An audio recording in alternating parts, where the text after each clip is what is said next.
Picture this: a shadowy figure racing through dense forests under the cover of darkness, the weight of a kingdom's future clutched in their saddlebag. One wrong turn, one misplaced step, and history could have unfolded entirely differently. This was the reality for medieval messengers, the unsung heroes who carried the fate of empires on their shoulders. Their stories are not just footnotes in history, they're adrenaline-fueled sagas of courage, cunning, and sheer survival. These riders were the lifelines of their time, weaving a fragile web of communication across a fractured and dangerous world. Without them, kings would have been left in the dark, armies would have marched blindly, and alliances would have crumbled before they could even form. Think about the sheer stakes of their missions. A single parchment could declare war, secure a truce, or expose a traitor's plot. Messengers didn't just deliver letters, they carried secrets that could topple thrones. And yet, their journeys were anything but safe. Bandits lurked along lonely roads, enemy scouts patrolled contested borders, and even the elements conspired against them. Blizzards, floods, and treacherous mountain passes tested their endurance to the limit. Many never made it to their destination, but those who did, they became legends, whispered about in court halls, their names etched into the annals of history. What made these messengers so extraordinary wasn't just their bravery, it was their ingenuity. They mastered the art of deception, hiding coded messages in plain sight, disguising themselves as merchants or pilgrims, and even using trained birds to carry critical intel when the roads were too dangerous. Some messages were so sensitive that only trusted couriers could handle them, their loyalty sworn under pain of death. And then there were the close calls, the narrow escapes, the midnight rides, the moments when a messenger's quick thinking meant the difference between life and a blade in the back. Today, we're pulling back the curtain on their hidden world. You'll discover the real stories behind these medieval spies, the tricks of their trade, and the incredible lengths they went to keep their missions and themselves alive. So saddle up, because this journey into the past is about to get wild. In medieval society, messengers weren't just couriers. They were the beating heart of communication, wielding influence far beyond their humble titles. Imagine a world without instant news or digital networks, where the only way to relay a command, a warning, or a plea was through a lone rider braving the unknown. These messengers stood at the crossroads of power, trusted by kings to carry words that could ignite wars or broker peace. Their role blurred the lines between servant and strategist, as they often doubled as spies, diplomats, and even negotiators. For nobles and merchants alike, a reliable messenger was worth their weight in gold, the critical thread holding together the frayed edges of a vast and disconnected world. Within the rigid feudal hierarchy, messengers occupied a unique space. Some were knights, sworn to secrecy and bound by honor, while others were scribes or monks, their literacy making them indispensable. But many were ordinary men, low-born yet fiercely loyal, their anonymity their greatest asset.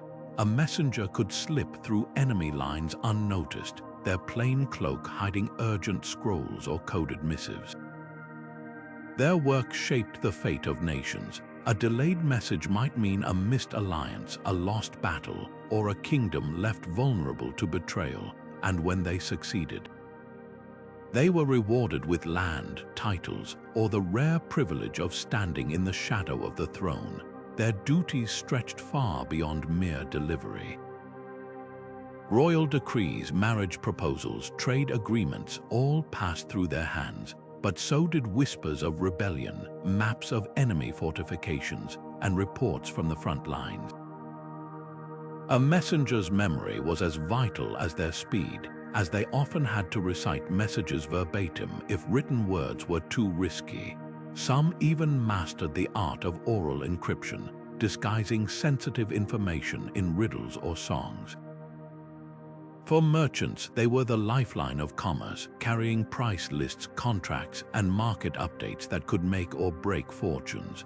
Yet for all their importance, messengers lived on the edge of danger and distrust. One wrong word, one misplaced trust, and they could vanish into a dungeon or worse. Their training was relentless, honing not just their writing skills but their wit, their ability to read a room, and their knack for slipping away unseen.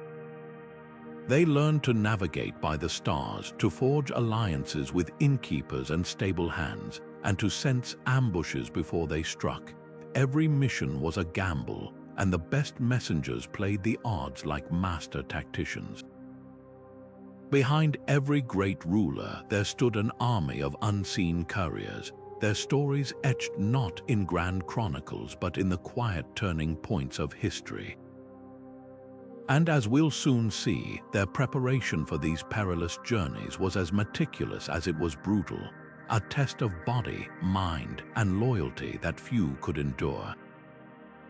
To become a medieval messenger was to endure a trial by fire, quite literally in some cases. These weren't just riders, they were elite operatives, honed through brutal training that pushed human limits. Horsemanship came first. A messenger's mount was more than transportation, it was a partner in survival. They trained for hours daily, mastering gallops across uneven terrain, jumps over fallen logs, and the art of riding at full tilt through pitch-black forests.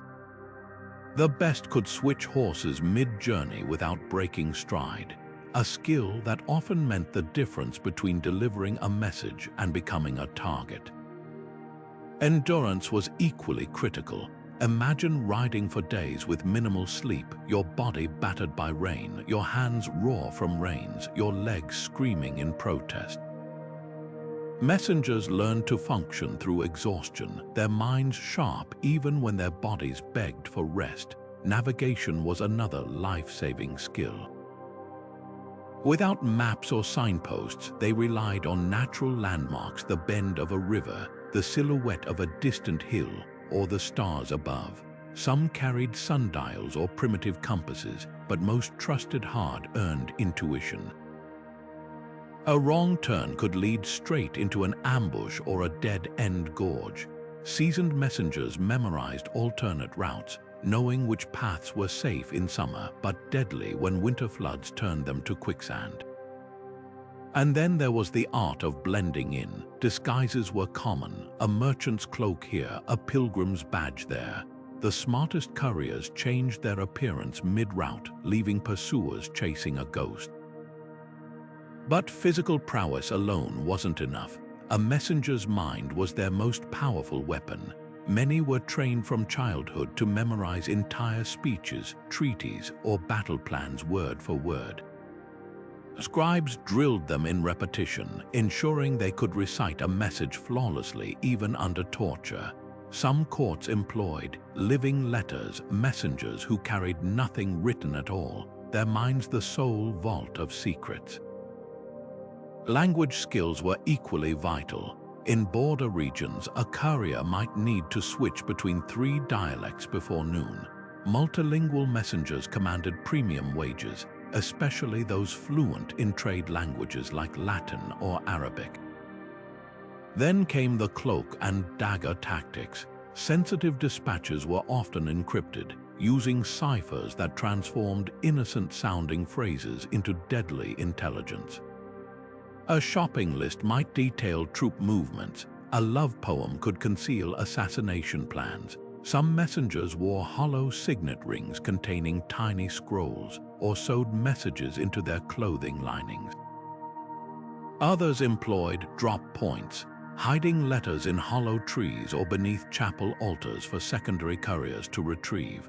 The most ingenious used steganography, writing hidden in plain sight, like ink that only appeared when heated or messages etched onto wax tablets then smoothed over. Yet for all their training, messengers knew no amount of skill could erase the risks ahead. Beyond the next hill, a knife might wait in the dark. a friendly face could be a spy.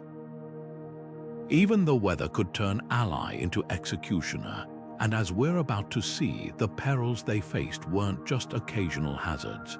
They were woven into the very fabric of their missions, a relentless gauntlet where one mistake meant oblivion. The open road was a gauntlet of terror for medieval messengers, where every shadow could hide a knife and every bend in the path might reveal an ambush. Bandits knew these riders carried more than parchment. They bore secrets worth fortunes, sealed with wax that could buy a man's loyalty or end his life. Highwaymen stalked trade routes and mountain passes, their livelihoods built on intercepting couriers. Some were desperate outcasts, others worked for rival lords, ordered to seize or destroy any dispatches that might tip the scales of power. A messenger's satchel wasn't just loot, it was leverage. Captured couriers could be ransomed back to their masters, or worse, tortured for the contents of their memories before being left in a ditch. But human threats were just the beginning. Nature itself seemed conspired against these riders. A sudden summer storm could turn a peaceful stream into a raging torrent, swallowing both horse and rider in moments. Winter blizzards buried trails under waist-deep snow, leaving messengers to navigate by memory or perish in the white void. And then there were the forests teeming with wolves, bears, and wild boars that saw a lone traveler as easy prey. Even the roads were treacherous, riddled with potholes that could snap a horse's leg or send a rider tumbling into the mud. Speed was their ally, but haste could be fatal. One chronicle tells of a courier who pushed his mount too hard across icy terrain, only for the exhausted animal to collapse beneath him, leaving him stranded miles from shelter as night fell. Yet the cleverest messengers turned the landscape into an accomplice. They timed journeys to avoid known bandit haunts, rode at dawn when fog masked their movements, or switched to lesser-known paths where their passing wouldn't stir gossip. Some carried decoy letters, fake dispatches stuffed with nonsense to satisfy thieves, while the real message stayed hidden in a boot heel or a hollowed-out walking staff. Others traveled with merchant caravans for safety in numbers, though this slowed their pace to a crawl, and when all else failed, they fought. Though many were lightly armed, a well-placed dagger or a swift kick to a pursuer's horse could buy precious seconds to escape. The stakes skyrocketed when war painted the horizon with smoke. Battlefields transformed familiar routes into death traps, where rival scouts lurked behind every hill, and the wrong flag at a checkpoint meant summary execution. Messengers crossing enemy lines often disguised themselves as farmers or refugees, their true identities buried under layers of grime and tattered clothing. One famous account describes a woman who smuggled battle plans through occupied territory by stitching them into the hem of her dress, pretending to be a grieving widow returning home. But even the boldest disguises faltered under scrutiny. A single slip of the tongue, an unfamiliar accent, or a too curious sentry could unravel everything. And yet, for all these dangers, the most lethal threat often waited at journey's end: the wrath of the very lords they served. A delayed message, a torn seal, or the faintest suspicion of betrayal could turn a hero into a corpse before they even dismounted. Because in the end, the road's perils were just the opening act. The real test came when they handed over their dispatches and watched their master's face for the flicker of a smile, or the cold stare of an executioner. When war erupted across medieval Europe, messengers transformed from mere couriers into the unseen architects of victory or defeat. These riders didn't just deliver battle plans, they memorized them, smuggled them, and sometimes altered them mid-journey to mislead enemy interceptors. A single messenger could tip the scales of an entire campaign, slipping past enemy lines with troop movements etched into their mind or stitched into the lining of their cloak. Some were sent ahead of armies to scout fortifications, posing as traveling minstrels or peddlers while counting guard rotations and sketching weak points in castle walls. Others carried coded messages between allied commanders, their dispatches written in cipher or hidden inside loaves of bread, prayer books, even the hollowed-out handles of daggers. The most dangerous missions involved delivering surrender terms or truce offers directly into enemy camps, a task that required nerves of steel.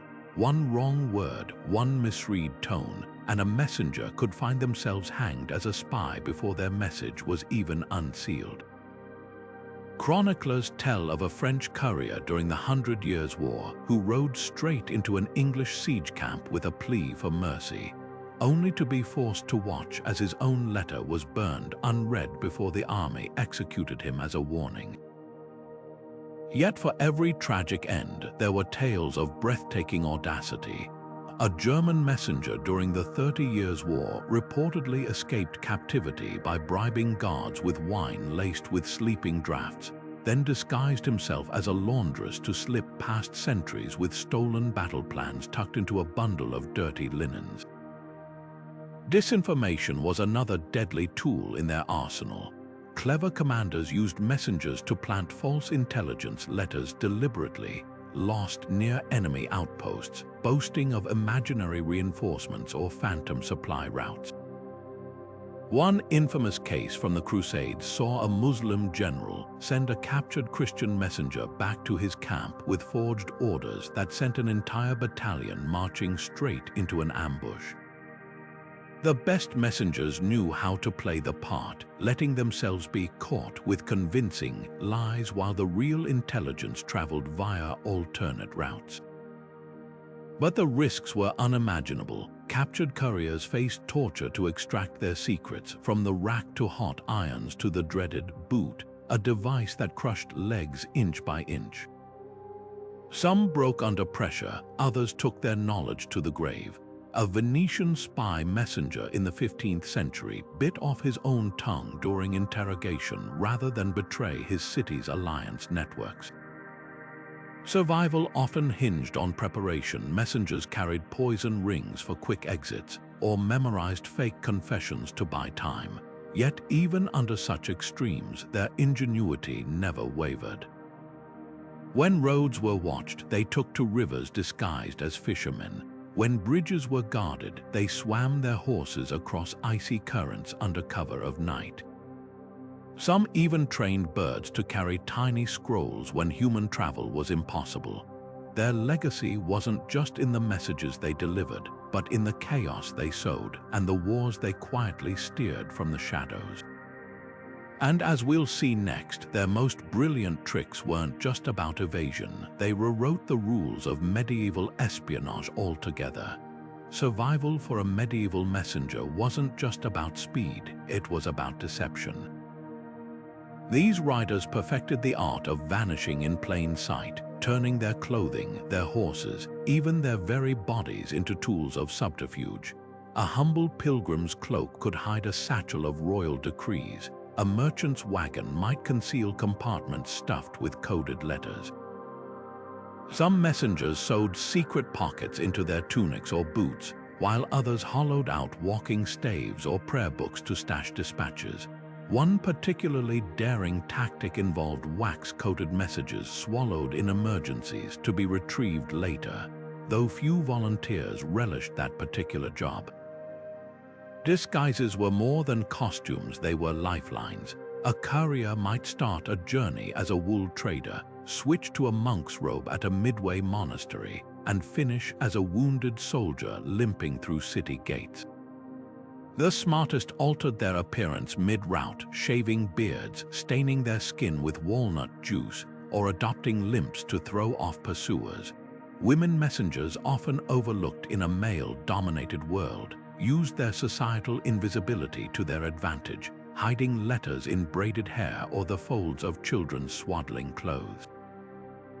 One account from Burgundy tells of a noblewoman who smuggled siege plans past enemy lines by stitching them into the hem of her wedding gown, pretending to flee an arranged marriage.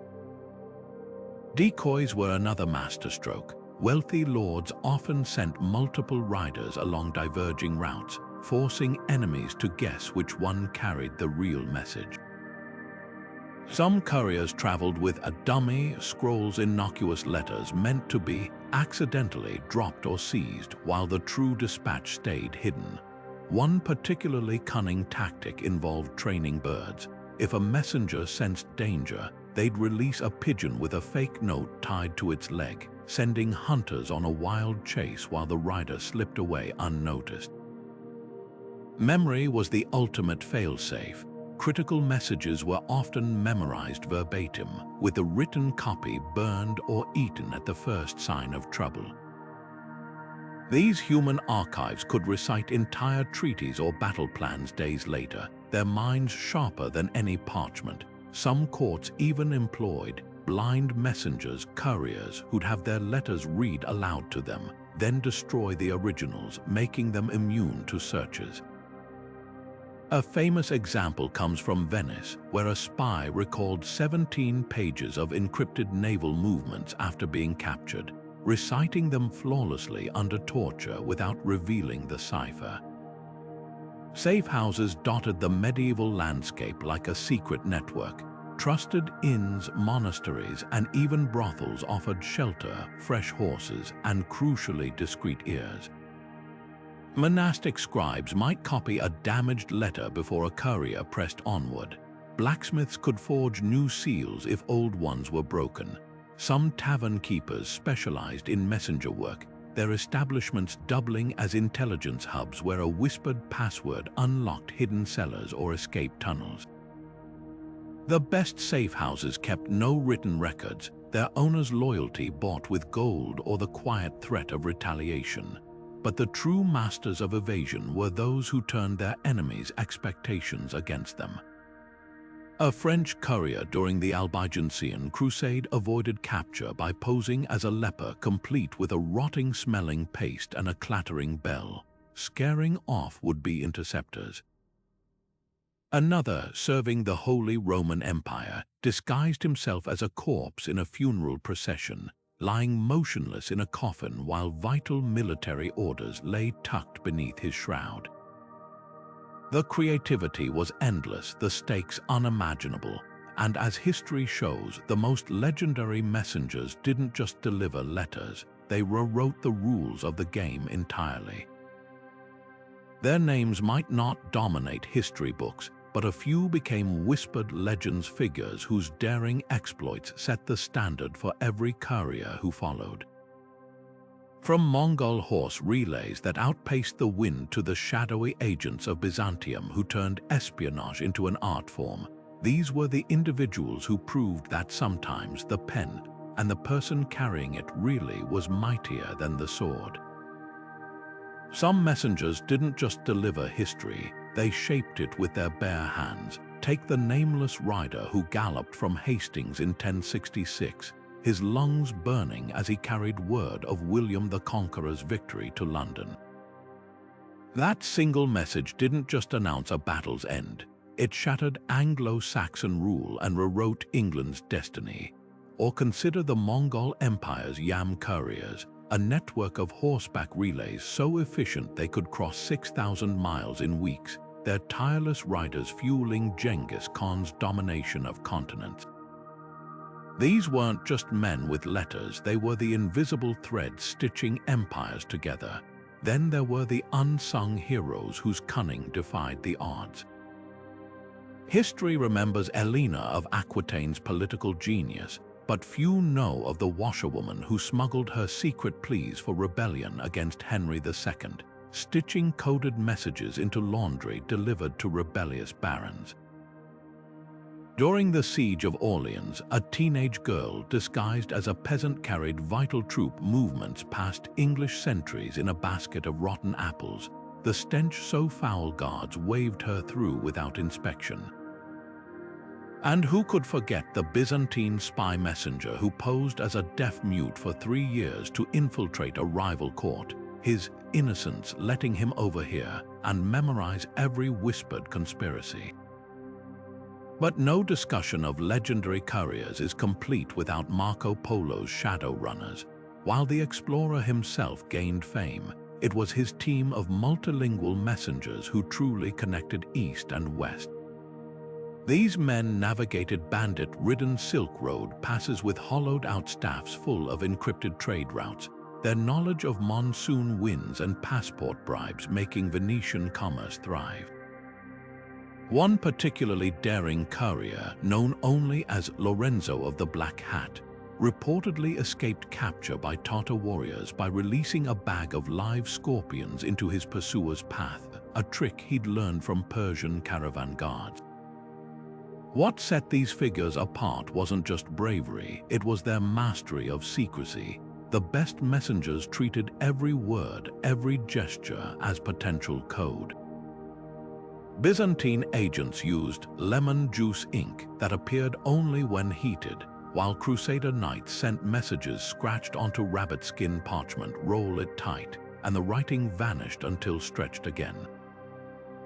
The Holy Roman Empire's couriers perfected the art of the song cipher, embedding battlefield coordinates in hymn verses sung at roadside inns, and in Moorish Spain, mathematicians turned messengers into walking encryption machines, training them to calculate and transmit messages using cipher wheels hidden as prayer beads.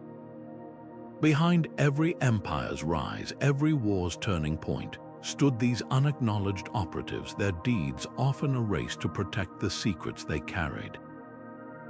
But their legacy lives on in the unbroken chain of trust and treachery that still defines how information moves through shadowed corridors of power.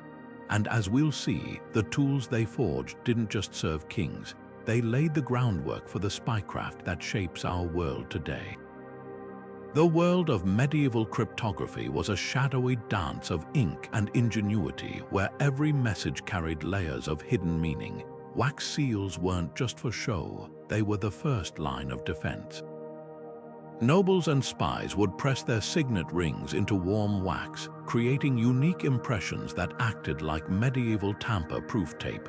Break the seal before the intended recipient, and you'd leave telltale cracks, a dead giveaway that the message had been compromised. But the cleverest messengers went further, embedding hairs or threads into the wax that would snap if disturbed, or using blind seals with no markings at all, leaving interceptors guessing whether they'd stumbled upon a shopping list or a declaration of war. Then came the ciphers, turning ordinary letters into labyrinths of deception. Simple substitution codes replaced each letter with another, a child's game by today's standards, but in an era where literacy was rare, even this could baffle most prying eyes. More sophisticated systems used cipher wheels, like the famous Alberti disk invented in the 15th century. Two concentric circles, one with the standard alphabet, the other scrambled, rotate them to a prearranged position, and suddenly, meet at dawn became QHHZXM0. Only someone with an identical wheel set to the same position could decode it. Some courts took it further, developing nomenclators, personalized cipher books where common words or names were replaced with random symbols, turning entire sentences into indecipherable puzzles. But the true masters of secrecy didn't just scramble their messages, they made them vanish. Invisible ink, often lemon juice or vinegar, let spies write between the lines of innocent letters. Heat the page and hidden words would darken like ghostly apparitions. Others used gall ink, made from oak galls and iron salts, which could be erased with milk, perfect for reusable tablets carrying temporary orders. Some Byzantine agents wrote on eggs, boiling them to transfer ink from the shell to the hardened white beneath, leaving the surface blank until cracked open. Even music held secrets. Cathar heretics in southern France encoded escape routes into troubadour songs, their melodies acting as maps for fleeing believers. Historians still grapple with unsolved medieval ciphers today. The Voynich manuscript, a bizarre 15th century book filled with alien plants and naked women bathing in green liquid, remains one of history's great mysteries, its text defying every modern decoding attempt.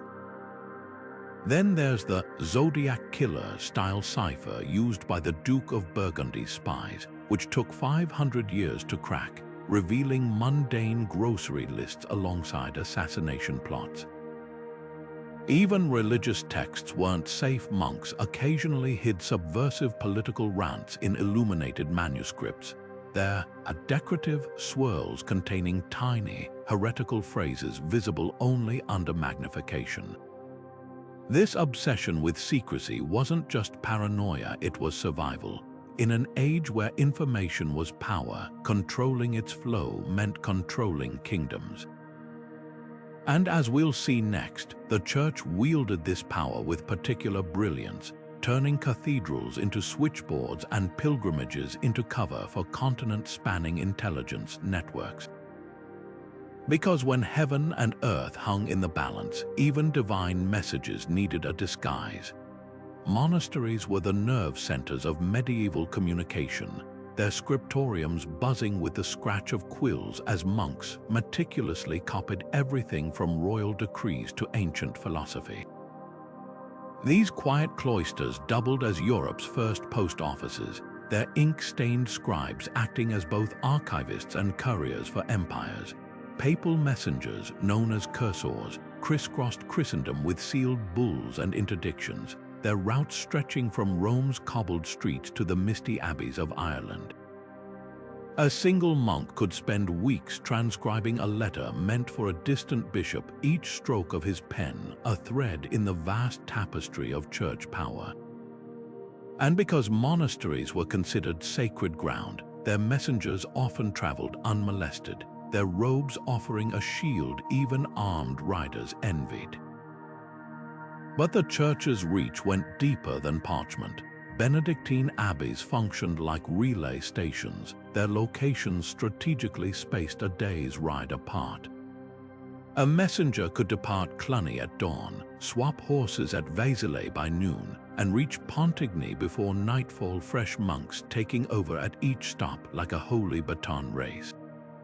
The Cistercians perfected this system, their white monks carrying not just prayers but price lists for wool and wine, turning abbeys into early trade hubs.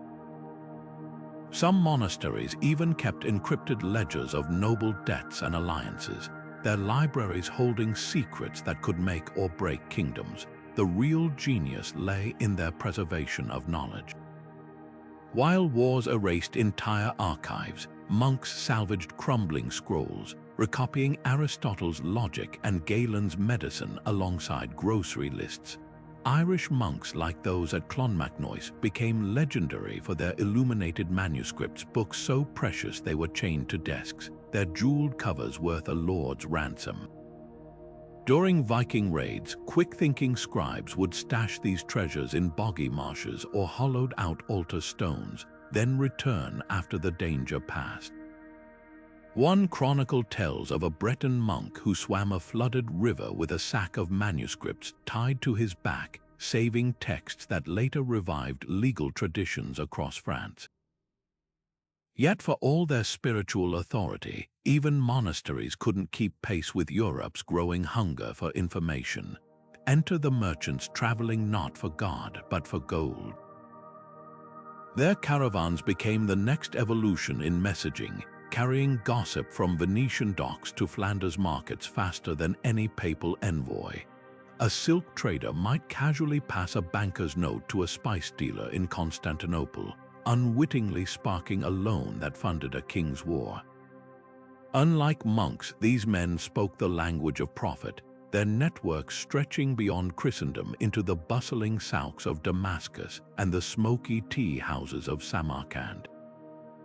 And where the church moved cautiously, merchants raced because in the game of commerce, speed wasn't just an advantage, it was the difference between wealth and ruin. Merchants didn't just move goods, they moved information, and their couriers became the unsung engines of medieval globalization. While kings worried about borders, traders cared about one thing: speed. A delayed message about wool prices in Bruges or a missed shipment of Venetian glass could bankrupt a merchant house overnight. That's why the smartest traders invested in private courier networks, riders who knew every muddy shortcut from Florence to Flanders.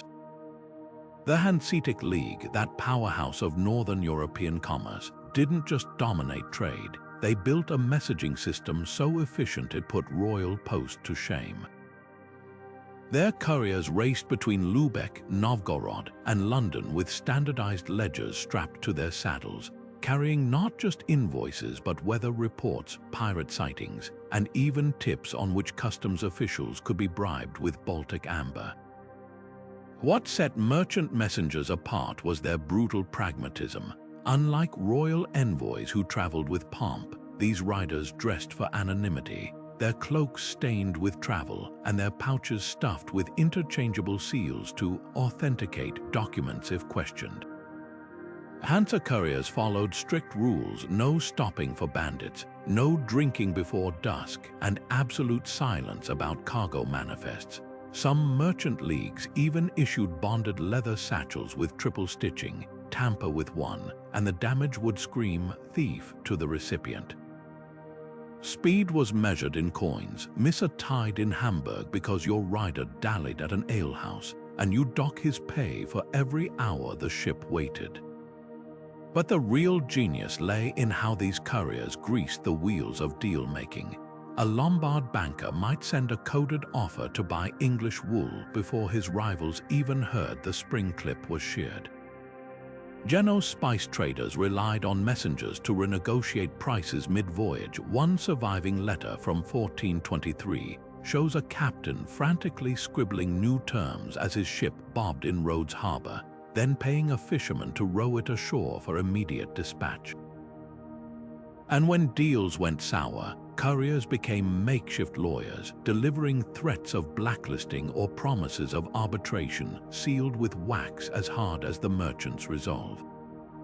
The distances these riders covered would stagger modern travelers. A Hanseatic skyrunner, so named for their dawn-to-midnight sprints, could cover 90 miles in a day, switching horses at league-controlled inns where stable boys had fresh mounts saddled before the courier's dust even settled.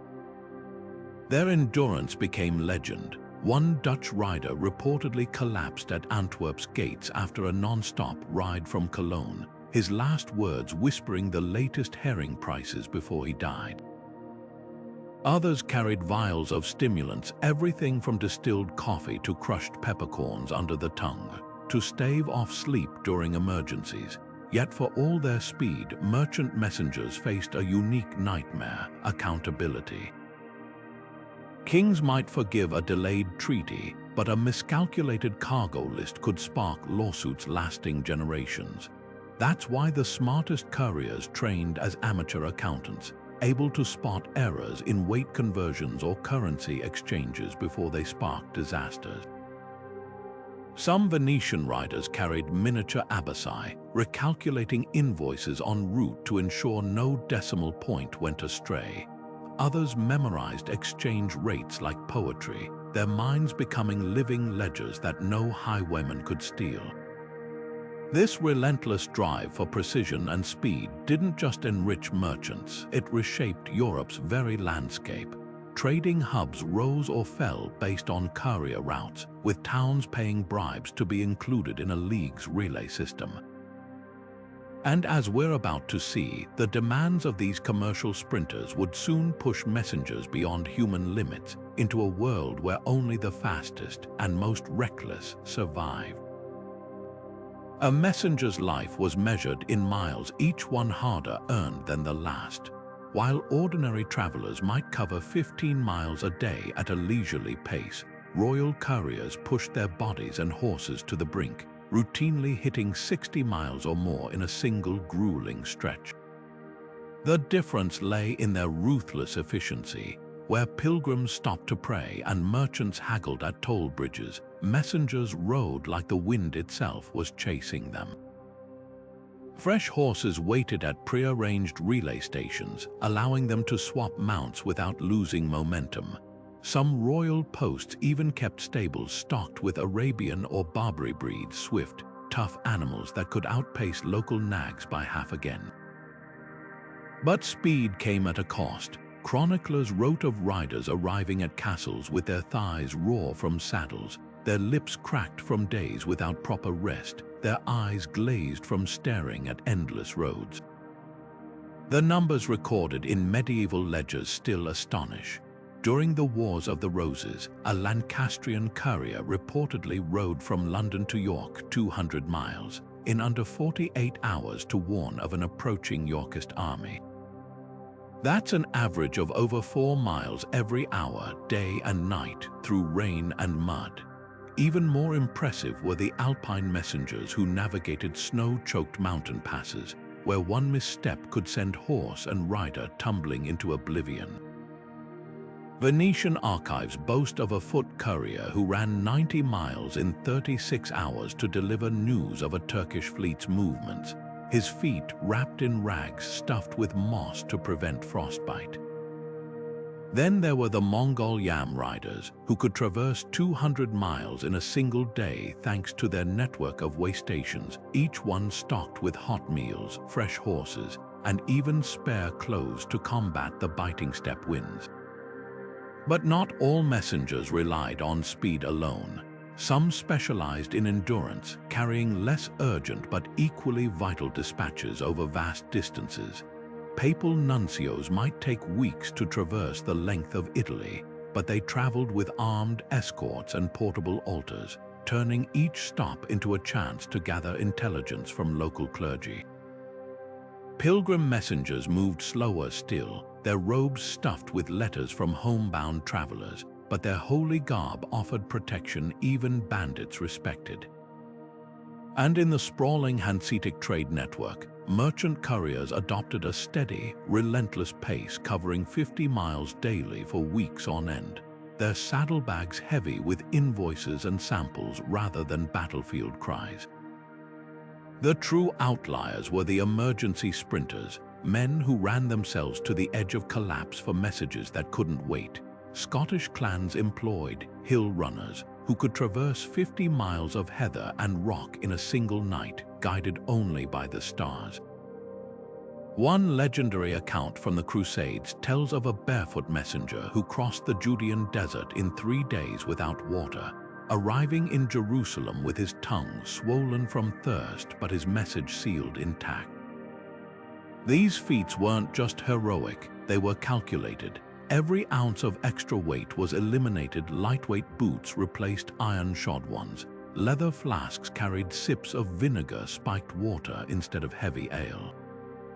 Some riders even wore linen shirts with messages embroidered directly onto the fabric, eliminating bulky scrolls altogether. Yet for all their training, even the swiftest messengers faced immutable laws of nature.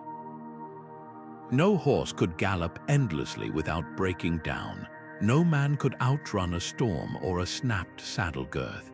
The smartest couriers studied the land like living maps, knowing which river fords were shallowest in autumn, which mountain passes stayed clear of snow longest, which monasteries would shelter them without questions. Their routes were symphonies of precision, each mile a note in a composition of survival. And as we'll soon see, their gear was just as meticulously crafted, every strap, every pouch, every hidden compartment designed to shave seconds off a journey where seconds meant the difference between a king's gratitude and a grave. A messenger's survival depended on their gear, every item carefully chosen to outpace danger and outlast the elements. At the heart of their kit lay the writing tools, portable inkwells made of horn or leather, designed not to spill even at a gallop, and waxed tablets with hinged wooden covers for jotting down urgent notes. These reusable surfaces could be smoothed clean with the heat of a candle, making them perfect for temporary records. For more permanent dispatches, they carried sheets of parchment or vellum, tightly rolled and sealed with wax stamped by their master's signet ring, a tiny emblem of authority that could mean life or death if broken by the wrong hands. Some even tucked away cipher wheels or coded reference sheets, turning ordinary letters into unreadable puzzles for anyone but the intended recipient. Horses were more than transportation, they were partners in survival.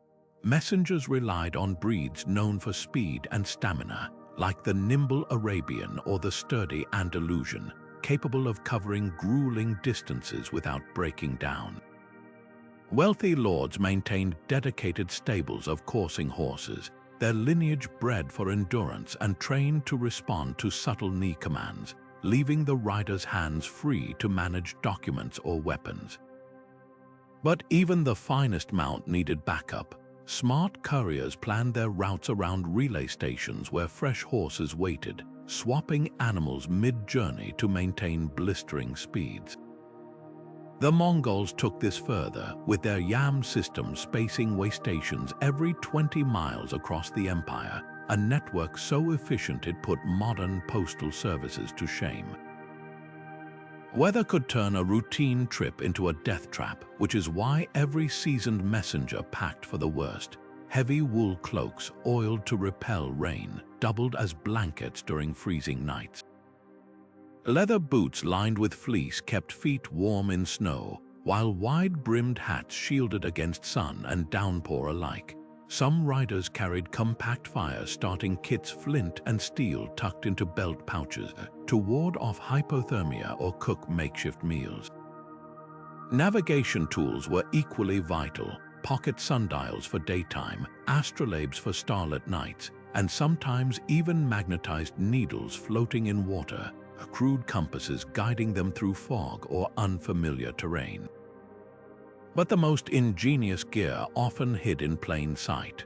Hollowed-out staffs concealed maps or sensitive scrolls. Rosary beads doubled as cipher devices for encoding messages. Even the seams of clothing could be unpicked to reveal hidden compartments. One account from the 100 Years' War describes a courier who smuggled battle plans past enemy lines by embedding them in the wax seal of a seemingly innocuous love letter. Another messenger, serving the Medici bankers, sewed gold florins into his doublet-lining emergency bribes for border guards or bandits. Yet no amount of gear could shield them from the isolation, the constant vigilance, the gnawing fear that the next bend in the road might be their last. Messengers rode with the weight of kingdoms on their backs, their minds racing as fast as their horses because in the end, the most critical tool they carried wasn't made of leather or steel. It was the unshakable resolve to keep riding, no matter the cost. Behind the daring rides and clever disguises lay a hidden cost, the crushing loneliness that haunted every messenger's journey.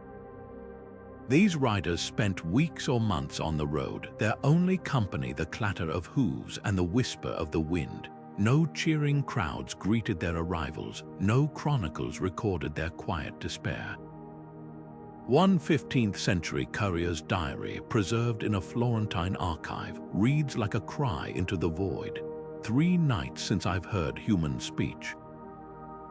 The wolves howl, but they do not answer.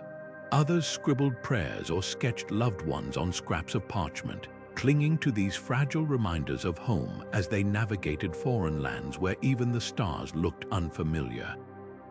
The stress of constant vigilance wore them down like water on stone. Every rustling bush might hide a bandit, every smiling innkeeper a spy. A Burgundian messenger's poem, scratched into the margin of a ledger, captures this paranoia. Trust no shadow after dark / nor the baker's kindly mark / even your horse may bear a knife / when carrying secrets is your life. Some developed rituals to ward off danger, touching a charm before cresting a hill, whispering passwords to imagined guardians at crossroads. Others carried witch bottles, tiny glass vials filled with nails or herbs, believing these would deflect evil. The psychological toll was immense. Records from a Venetian asylum mention a courier who arrived babbling about phantom pursuers, his mind shattered by too many midnight escapes. Superstition became their armor against uncertainty. Before risky crossings, many messengers would throw a handful of dirt over their left shoulder, a remnant of pagan traditions blending with Christian faith. Others swore by thieves' candles made from hanged men's fat, said to burn blue when danger neared. In Scotland, riders carried rowan twigs to repel dark magic, while German couriers pinned their cloaks with demon nails forged during eclipses. These weren't just quirks, they were lifelines for souls adrift in a world where death lurked behind every tree. Yet the greatest fear wasn't the road's dangers, but the consequences of failure. A delayed message could mean a lost battle. A captured letter might doom an entire network of spies, and the punishments, medieval lords had gruesome imaginations. One Saxon chronicle describes a messenger who returned empty-handed after losing a dispatch, his right hand severed, the cauterized stump dipped in boiling pitch to seal his shame. Others faced branding with hot irons in the shape of their master's crest, a permanent mark of dishonor. The luckiest were merely whipped or imprisoned. The unlucky found themselves dangling from gibbets as warnings to their peers. But perhaps the cruelest penalty was invisibility.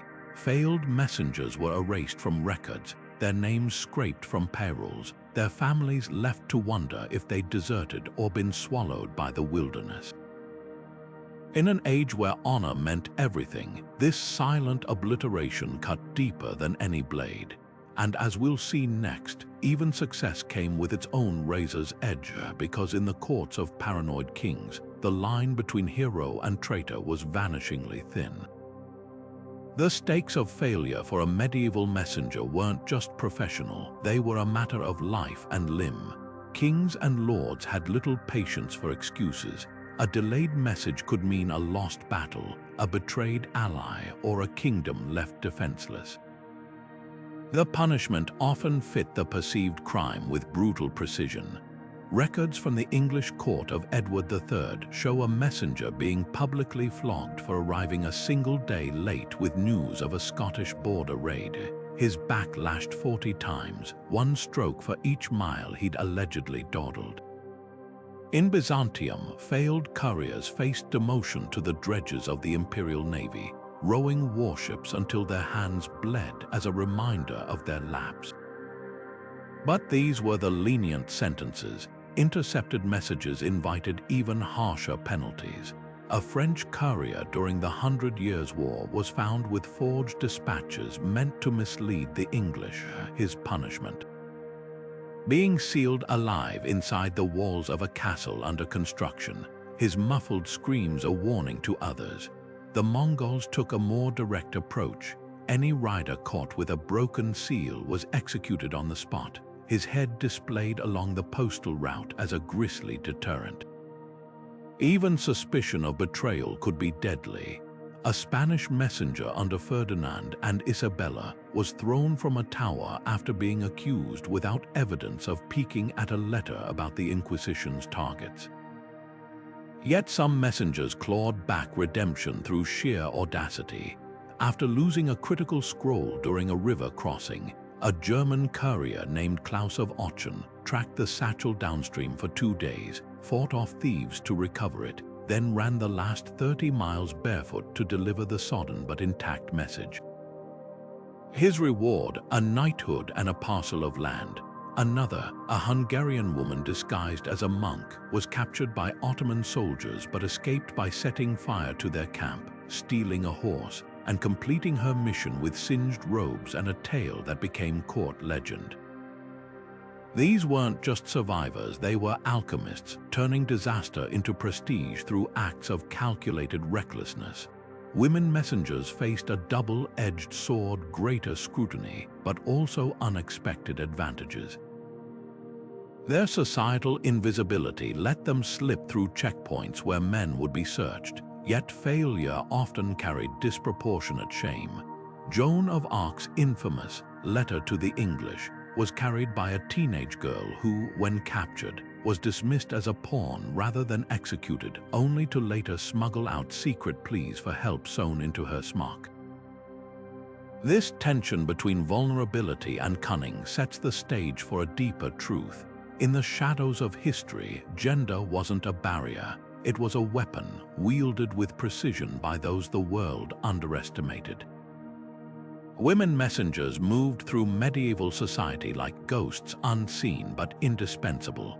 While history books glorify kings and knights, these women wove through the cracks of a patriarchal world, turning their supposed weaknesses into strength. A noblewoman's embroidery basket might conceal coded letters between rebellious barons. A servant girl fetching water could slip past enemy lines with battle plans tucked into her braid. Even queens played the game. Helena of Aquitaine famously used her ladies-in-waiting as a shadow network, relaying messages during her imprisonment by Henry II. Their greatest weapon being underestimated.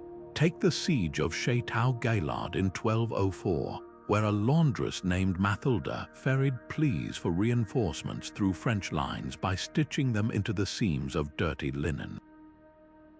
Or the daring case of Marguerite de Bressuire, a French noblewoman who disguised herself as a leper to cross English-held territory during the 100 Years' War, her face smeared with rancid butter to sell the ruse. Women's roles as healers, pilgrims, or market vendors gave them access to places armed men couldn't go. Convents became hubs of clandestine communication, nuns passing letters in prayer books or hiding them in communion wafers. One abbess in Cologne ran a veritable spy ring, her messengers posing as penitents carrying confessions that detailed troop movements, but the risks were terrifying.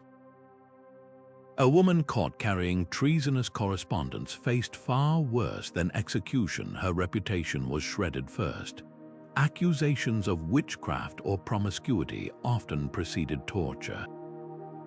In 1321, a Scottish woman named Isabel of Fife was burned as a witch after being caught relaying messages to Robert the Bruce's rebels, her unnatural knowledge of rebel hideouts cited as proof of devilry. Others suffered symbolic punishments like the Burgundian courier whose right hand was nailed to a city gate for carrying a rival lord's proposal, the note still clutched in her severed fingers. Yet their legacy endures in surprising ways. The tradition of women's sealed letters, once dismissed as frivolous, paved the way for modern diplomatic immunity. And when human messengers couldn't slip through, the cleverest turned to nature's allies. Carrier pigeons smuggled in baskets, dogs trained to run between besieged castles, even cats enlisted to dart through enemy camps with tiny scrolls tied to their collars. These creatures became the next evolution in a deadly game, one where feathers and fur often outsmarted swords. When human messengers couldn't slip through enemy lines, medieval strategists turned to nature's most reliable allies, creatures with wings, paws, and instincts no soldier could match. Carrier pigeons were the undisputed champions of airborne espionage, their homing abilities so precise they could navigate hundreds of miles back to their roosts, even through storms or unfamiliar terrain. Tied to their legs were tiny scrolls, often encrypted or written in lemon juice ink, containing everything from battlefield updates to treasonous plots.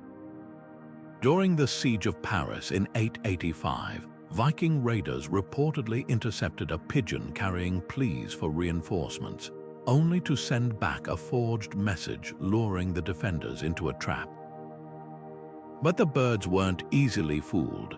Records from the Crusades describe Saracen archers training hawks to pluck Christian messenger pigeons from the sky, prompting knights to disguise their birds as wild doves or release them only under cover of darkness. Dogs, too, played a vital role, especially breeds like the swift greyhound or the tenacious mastiff. Their keen noses and territorial instincts made them ideal for short-range deliveries between castles or military camps. A famous tapestry from the Bayeux collection shows a hound carrying a sealed pouch around its neck, believed to be Harold Godwinson's reply to William the Conqueror before their fateful clash at Hastings. More remarkably, some canines were trained as living ciphers. A Burgundian chronicle mentions a mastiff named Brutus who would only release his message pouch to someone humming a specific tune, a primitive but effective form of authentication. Then there were the unexpected players, ravens with their uncanny intelligence, bees carrying pollen-dusted micro-messages between monasteries, even cats enlisted for their ability to slip through siege lines unnoticed. The Holy Roman Emperor Frederick II once tested ravens' loyalty by having them carry fake treasure maps into enemy hands, only to watch the birds circle back to his spies instead. But perhaps the most ingenious animal messenger of all was a blind mule used by Moorish forces in Spain. The beast knew a single mountain path so well that it could traverse the route at night without a guide, its saddlebag stuffed with letters no human courier dared transport by daylight. These creatures didn't just deliver messages, they became legends in their own right. A pigeon named Victor was awarded a tiny silver collar by the French crown for evading English arrows during the Battle of Agincourt. A Scottish deerhound named Bran reportedly swam across a freezing loch to deliver Robert the Bruce's orders, then collapsed dead at the recipient's feet. Their stories remind us that in the shadows of history, feathers and fur often outsmarted steel. And just as animals carried secrets across silent landscapes, so too did another unexpected medium, music, where melodies hid maps and lullabies whispered treason. Music wasn't just entertainment in the Middle Ages, it was a weapon, a map, and sometimes a lifeline. Troubadours and minstrels wandered from castle to tavern, their melodies carrying more than just catchy tunes. Between verses about love and loss, they smuggled coded messages for rebels, spies, and exiled nobles. A cheerful ballad might detail the weak points in a city's defenses. A mournful dirge could signal the perfect night for an escape. These wandering musicians were the perfect couriers. Everyone heard their songs, but only a select few understood their secrets. Take the Cathars of southern France, a persecuted religious group who used troubadour songs to coordinate their resistance. To the untrained ear, a lyric like "The white dove flies at midnight" sounded poetic. To a Cathar hiding in the hills, it meant a safe house was ready near the old olive grove. Even the rhythm of certain songs held meaning. A sudden shift from a lively jig to a slow lament might warn of approaching soldiers. Some minstrels went further, embedding acrostics in their verses where the first letter of each line spelled out names of traitors or locations of hidden supplies. But songs weren't the only musical codes. Battlefields thrived on sound signals, horn blasts that could command armies without a single shouted order. The Normans used specific trumpet calls to coordinate cavalry charges during the invasion of England, while Scottish clans relied on intricate patterns of drumbeats to relay tactics across chaotic skirmishes. A single long blast might mean retreat, 3 short ones flank left. These signals were so vital that capturing an enemy's horn blower became a priority in battle. One chronicle from the 100 Years' War describes an English archer who shot a French trumpeter mid-call, throwing the opposing army into disarray. Historians still debate the hidden meanings in famous medieval compositions. Elham Armé, a popular tune sung across Europe, might have been more than just a catchy melody. Some scholars believe it served as a rallying cry for covert crusader recruitment. Another song, Greensleeves, long dismissed as a simple love ballad, contains odd references to the black horse at the ford and lanterns in the willow, phrases that match known spy codes from Elizabethan England. Even children's rhymes weren't safe from suspicion. Ring Around the Rosie, once thought to be about the plague, may have originated as a coded tavern song mocking King Henry VIII's doomed marriages. Yet as the medieval world shifted, so too did the need for these sonic spies. The rise of printing presses made written communication faster and more secure. Standing armies adopted standardized flag systems for battlefield commands. By the Renaissance, the golden age of musical messengers had faded into legend, their melodies still sung, but their secrets lost to time. And as couriers of all kinds found their roles diminished by progress, another revolution was already on the horizon: the birth of the modern postal system, where ink and parchment would give way to stamps and sealed coaches. The world of medieval messengers didn't vanish overnight. It crumbled under the weight of ink and innovation. The first blow came from the printing press, that revolutionary machine that turned handwritten scrolls into mass-produced pamphlets.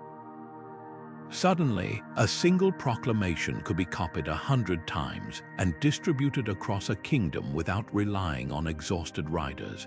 But the real death knell for the lone courier was the rise of organized postal systems.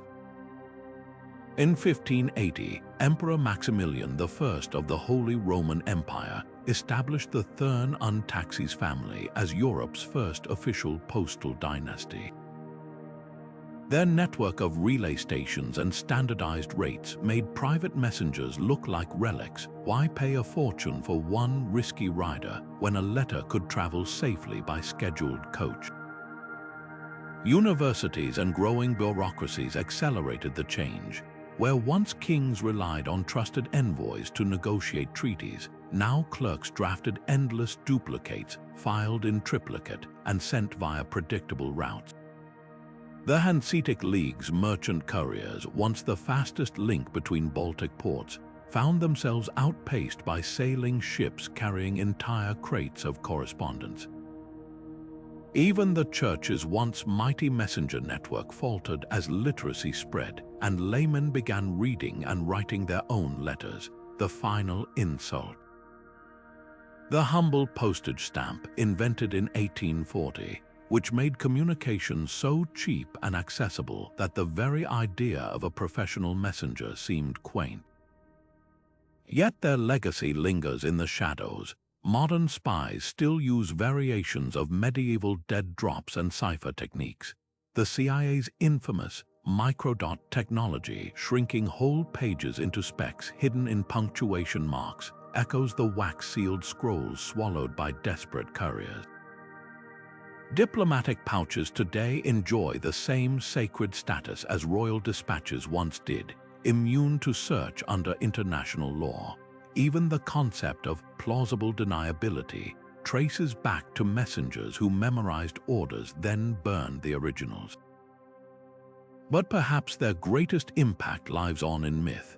Every tale of a lone rider galloping through the night, every legend of a secret message changing history's course, carries the ghost of these forgotten operatives. And as we'll soon discover, the line between their real exploits and the stories woven around them is as thin as parchment and just as easily blurred. Legends transformed medieval messengers into something far grander than mere couriers. They became symbols of loyalty, omens of fate, and sometimes specters haunting the edges of history. Take the tales of Robin Hood, where Much the Miller's son isn't just a merry man but the outlaw band's swiftest runner, darting through Sherwood Forest with stolen royal decrees tucked into his tunic. His exploits, though fictional, echo a deeper truth. Messengers in folklore were often the underdogs who outsmarted power, their speed and wit leveling the playing field against armored knights and corrupt sheriffs. Arthurian legends took this further, turning messengers like Sir Gawain into living metaphors for honor. In Sir Gawain and the Green Knight, the titular Green Knight himself is a supernatural courier, delivering a challenge that tests not just Arthur's court but the very ideals of chivalry. The message, a beheading game, is as much a riddle as a threat, blurring the line between herald and arbiter of destiny. But not all spectral couriers were so playful. Across Europe, ghost stories whispered of messengers who refused to let death interrupt their duties. Scottish lore tells of a rider clad in mouldering plaid, seen galloping along Glencoe's misty trails every winter solstice. Locals claimed he was a clansman slain mid-journey in the 1600s, still trying to deliver a warning about the coming massacre. Similar tales haunted the Rhineland, where a phantom nun allegedly floated from village to village, her hollow eyes weeping black tears as she handed bystanders letters addressed to people long dead. These weren't just campfire scares, they reflected medieval Europe's obsession with unfinished business.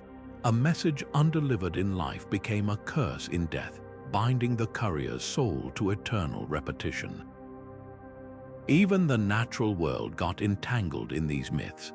Irish folklore spoke of storm heralds, messengers who rode tempests as punishment for betraying secrets.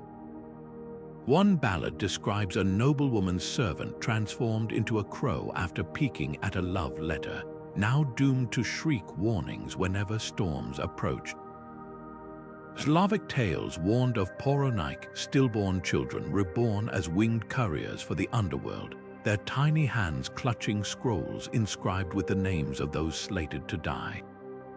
These stories weren't mere entertainment, they codified societal values. A messenger's failure wasn't just a logistical hiccup, it was a moral failing with cosmic consequences. Literature amplified these themes, turning couriers into narrative linchpins. Chaucer's Canterbury Pilgrims included a gentle masterful, who epitomized the era's ambivalence toward messengers, admired for their resourcefulness but distrusted for their access to secrets. Dante's Inferno reserved a special circle of hell for traitors who abused their role as envoys, their tongues frozen in eternal silence.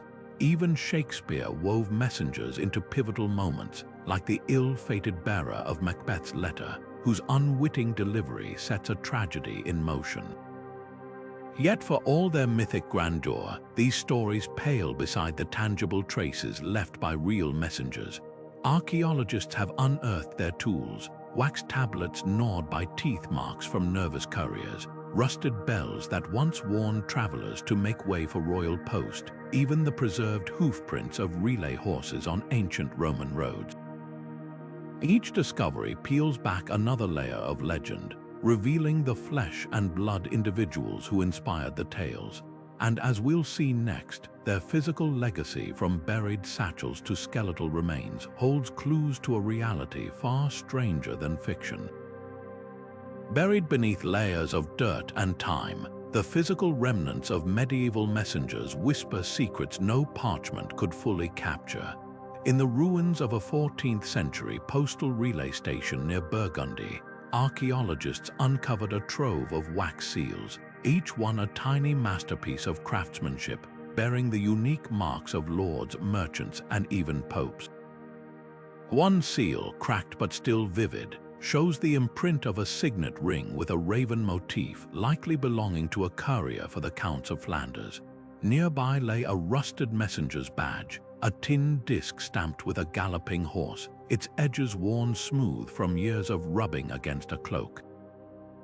These weren't just tools, they were lifelines, proof of identity in a world where trust was as fragile as the wax that sealed a king's command. Travel logs, often dismissed as mundane records, reveal the brutal reality of these journeys.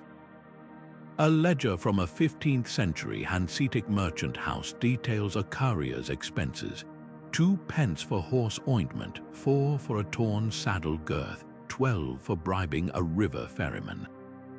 Between the lines, we see the hidden costs: the blisters, the bribes, the constant fear of bandits.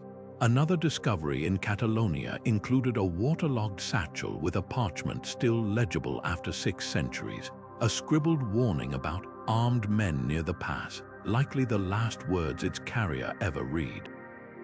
Recent breakthroughs have shattered old assumptions. In 2019, a team excavating a monastery cellar in Normandy found a hollowed-out Bible with compartments containing oral messages, not written, but etched into thin sheets of lead. When gently unrolled, the metal revealed grooves corresponding to phonetic sounds, a medieval version of voice recording meant to bypass literacy barriers. Even more startling was the 2022 discovery of a messenger's prosthetic, a leather and wood device strapped to a skeleton's thigh, enabling a rider with a healed fracture to keep working. This wasn't just medical ingenuity, it was desperation. The parallels to today's couriers are uncanny. Modern delivery drivers still navigate weather and traffic, just as their medieval counterparts braved storms and highwaymen. Corporate logos on uniforms echo those ancient badges of authority, and the rise of encrypted emails, a direct descendant of wax seals and lemon juice ink.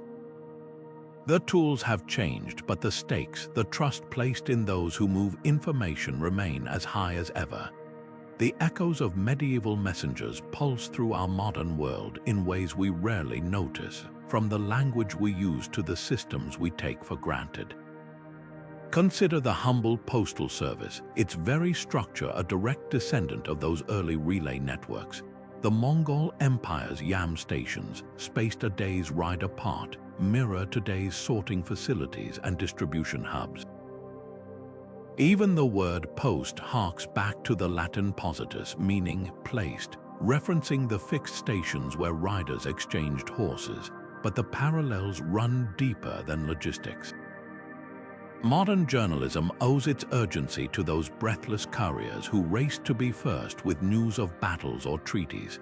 Today's breaking news banners are just digital versions of a messenger bursting into court with a dust-streaked face.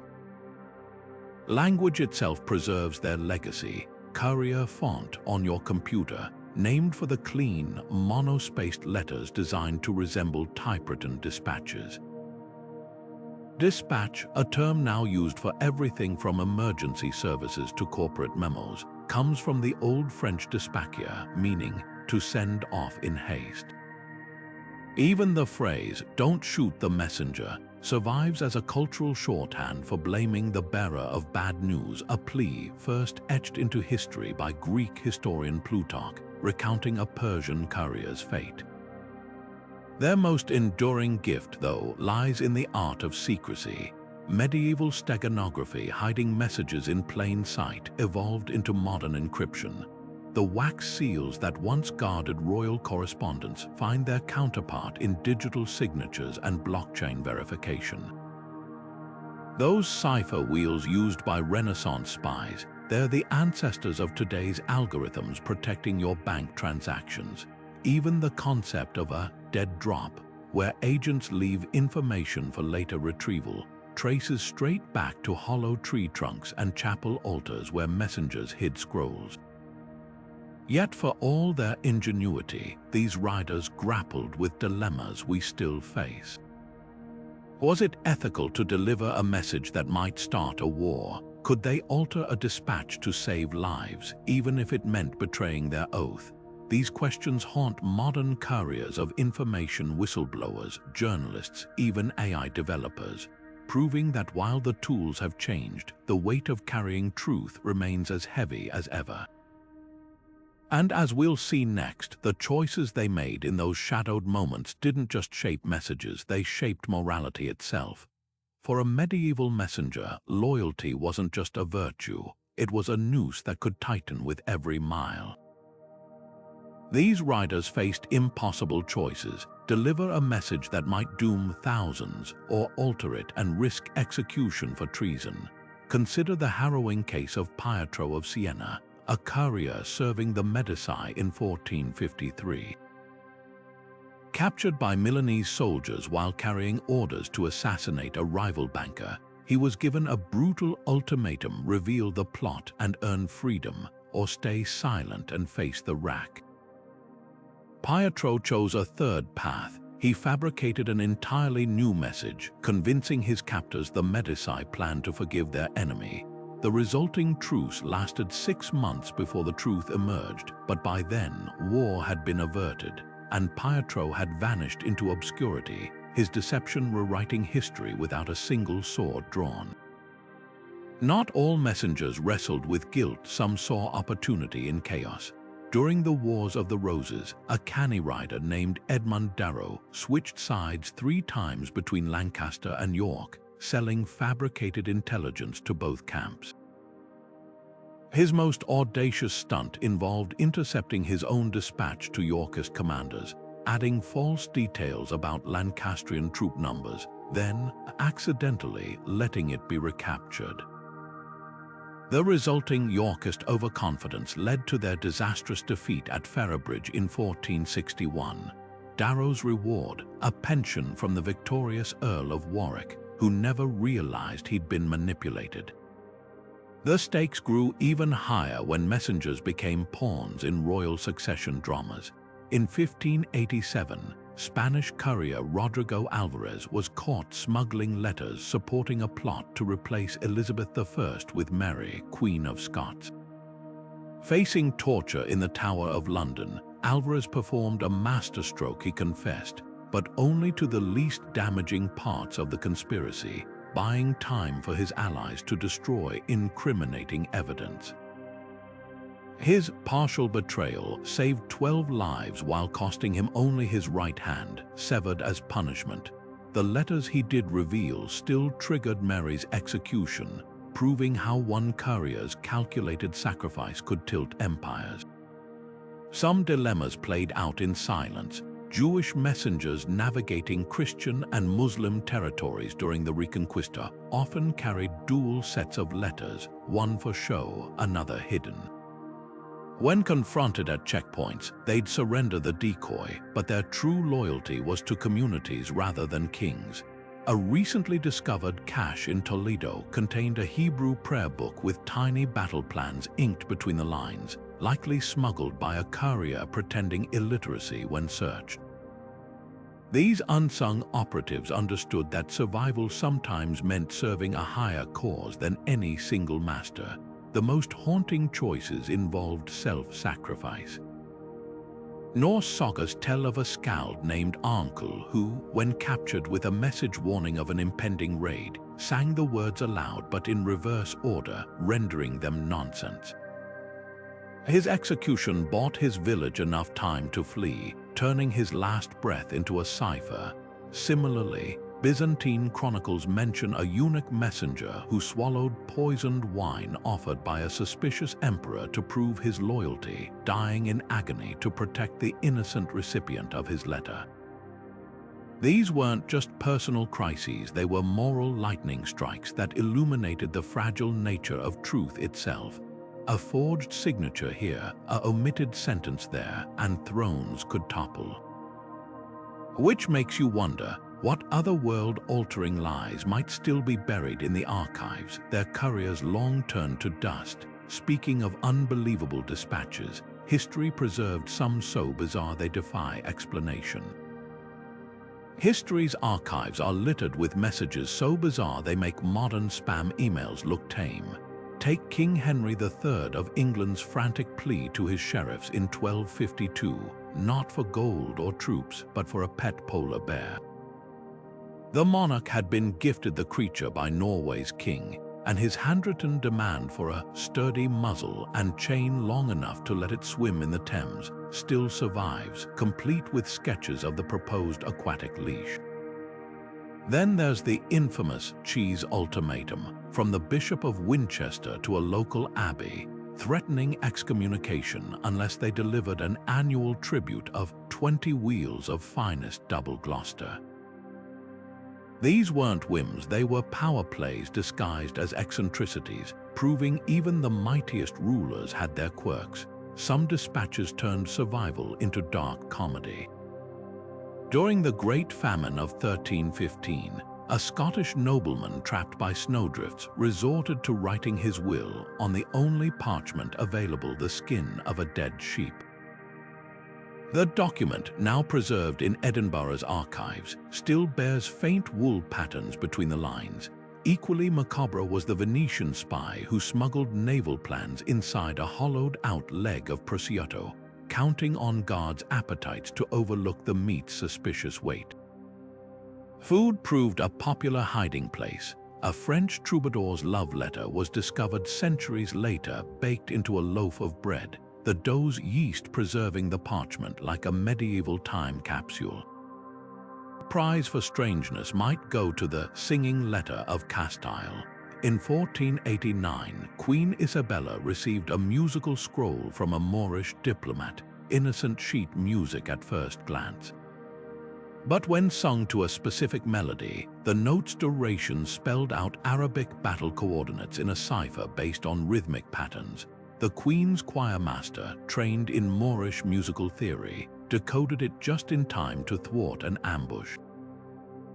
These weren't just oddities, they were flashes of humanity in an era often reduced to dates and battles. A messenger's satchel might contain a child's drawing alongside a declaration of war, or a recipe for plum tarts scribbled on the back of a tax ledger. Today, historians piece together these stories using tools as ingenious as the messengers themselves. Ultraviolet light reveals erased parchments where desperate couriers reused expensive vellum. Spectral imaging uncovers hidden layers in wax seals. One recently exposed a tiny rebel flag pressed beneath an English duke's official emblem, proving his double dealings. Even teeth tell tales. Isotope analysis on skeletal remains of suspected messengers can trace their routes through mineral signatures in their enamel.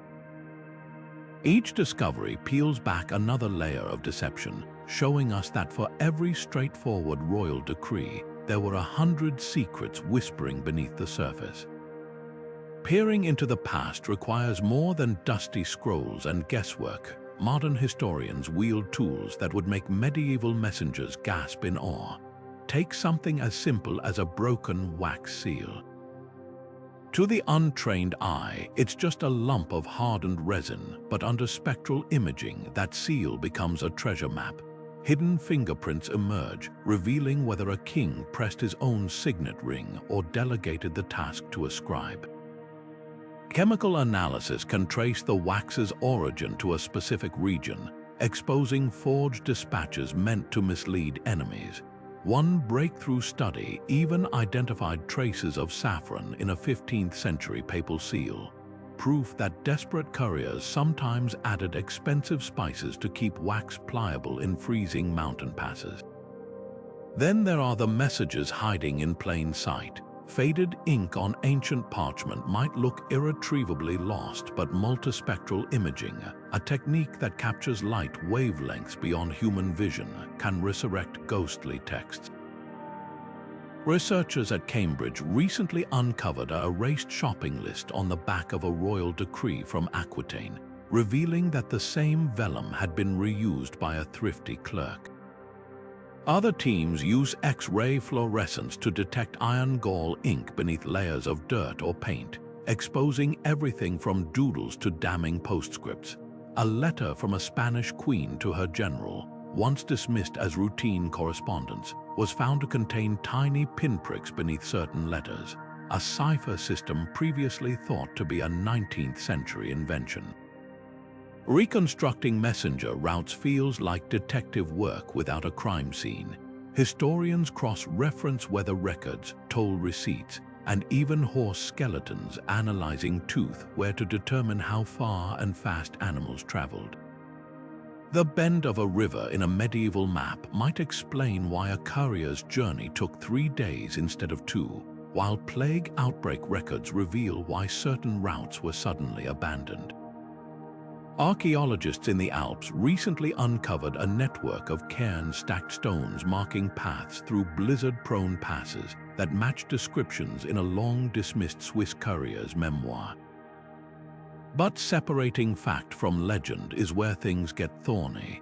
Take the infamous Whispering Gallery of Westminster Abbey, where messengers supposedly relayed secrets via the curved walls.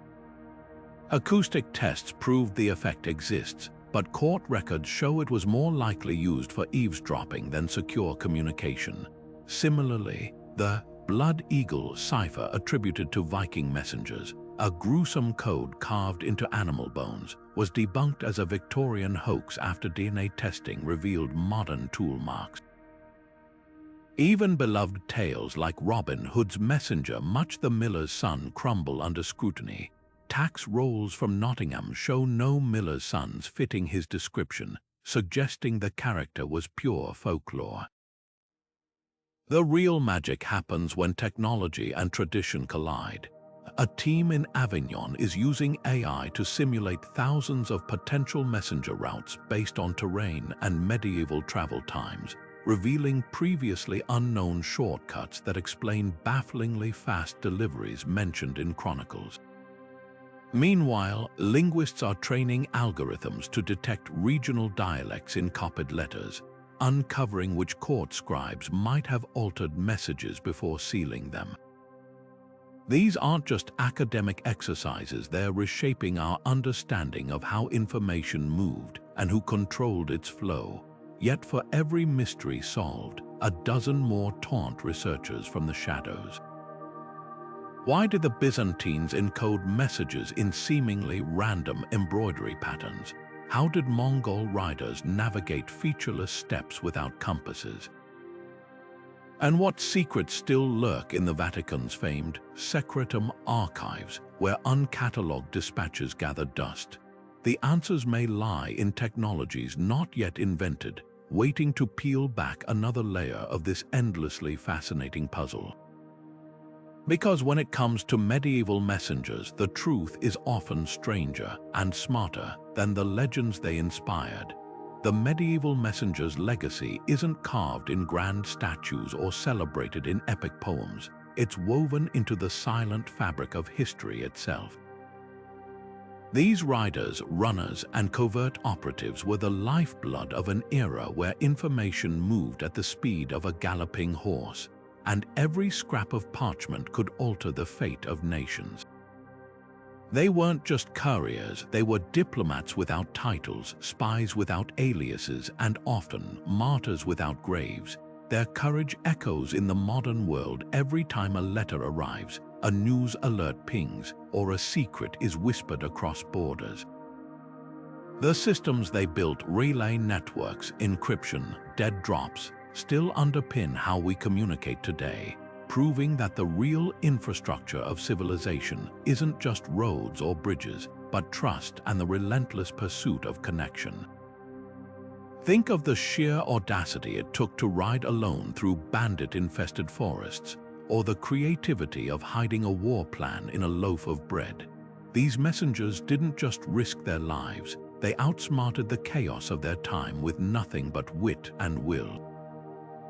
The Mongol Yam riders inspired modern postal systems. The Vatican's encrypted dispatches foreshadowed cybersecurity. Even the humble wax seal evolved into the digital signatures that now protect our emails. Every time we hit send, we're standing on the shoulders of these unsung strategists. Yet their greatest contribution wasn't just logistical, it was moral. They carried truths that could start or stop wars, knowing the weight of each word. A 14th century chronicle from Burgundy captures this perfectly. The messenger's oath is written not on parchment, but in the wind, for only the wind knows how far his loyalty will stretch before it breaks. Imagine the resolve it took to uphold that oath day after day, with no guarantee of recognition or reward. So the next time you walk past an old Roman road or a crumbling monastery wall, pause for a moment. Beneath those stones might lie the ghost of a story, a rider who never made it home, a message that changed everything, or a secret still waiting to be uncovered. History isn't just about kings and battles. It's about the people who moved the world forward, one perilous journey at a time. Which messenger's tale stayed with you? The laundress turned spy, the scribe who memorized an empire's secrets. Drop a comment below, because every one of these stories deserves to be remembered. And who knows, the next time you send a text, you might just feel the whisper of their legacy in your fingertips.